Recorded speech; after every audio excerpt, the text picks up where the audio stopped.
Hello hello guys, IGNOU assignment എങ്ങനെ എഴുതാനായിട്ട് നോക്കാം. അതിനായിട്ട് ഒരു പ്ലെയിൻ പേപ്പർ എടുക്കാം. നമുക്ക് എഴുതാനുള്ള പ്ലെയിൻ A4 ഷീറ്റ് പേപ്പർ ആയിരിക്കണം. അതിനുശേഷം നമുക്ക് ബോക്സ് ലൈൻ വരയ്ക്കാം. ഇവിടുന്ന് മാർജിന്ന് ഒരു 3 സെൻറ്റിമീറ്ററും ബാക്കി 2-3 സൈഡിലും 2 സെൻറ്റിമീറ്റർ വീതം എടുത്ത് ഒരു ബോക്സ് ലൈൻ വരയ്ക്കാം. നല്ല നീറ്റായിട്ടും നല്ല ക്ലീനായിട്ട് വരയ്ക്കാം. അതിനുശേഷം നമ്മൾ അസൈൻമെൻറ്റ് എഴുതുമ്പോൾ അപ്പോൾ ആദ്യം നമ്മൾ സബ്ജക്റ്റിൻ്റെ ഹെഡിങ് ഏതാ ഫസ്റ്റ് ക്വസ്റ്റ്യന് മുമ്പ്, എന്നിട്ട് നമ്മൾ എഴുതുന്ന ആദ്യമായിട്ട് ക്വസ്റ്റ്യൻ നല്ല നീറ്റായിട്ട് മാർജിൻ വിട്ട് എഴുതാം.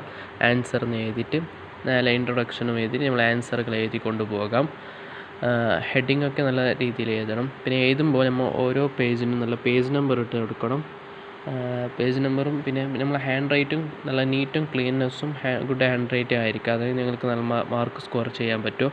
പിന്നെ ഓരോ ക്വസ്റ്റ്യൻ കഴിഞ്ഞ ഉടനെ ഇങ്ങനെ ഒരു ക്വസ്റ്റ്യന് നമ്മൾ പേജിൽ കഴിഞ്ഞാൽ ആ പേജ് മൊത്തത്തിൽ വിടാം. എന്നിട്ട് പുതിയൊരു ക്വസ്റ്റ്യൻ നമ്മൾ തുടങ്ങാം. ഇങ്ങനെ ഓരോ ക്വസ്റ്റ്യനും ആൻസറും നല്ല നീറ്റായിട്ട് എഴുതാം. കുറഞ്ഞത് ഒരു 35 മുതൽ 45 പേജെങ്കിലും എഴുതിയാൽ നമുക്ക് നല്ല സ്കോർ എടുക്കാൻ പറ്റും. കുറഞ്ഞത് അത്രയും എഴുതണം, കൂടിപ്പോയാൽ മിനിമം അത്ര എഴുതാൽ നല്ലതാണ്. കൂടുതൽ എത്രയും എഴുതാം. നിങ്ങൾക്ക് എന്തെങ്കിലും സംശയങ്ങളോ മറ്റോ ഉണ്ടെങ്കിൽ കമൻറ്റ് ചെയ്യാം.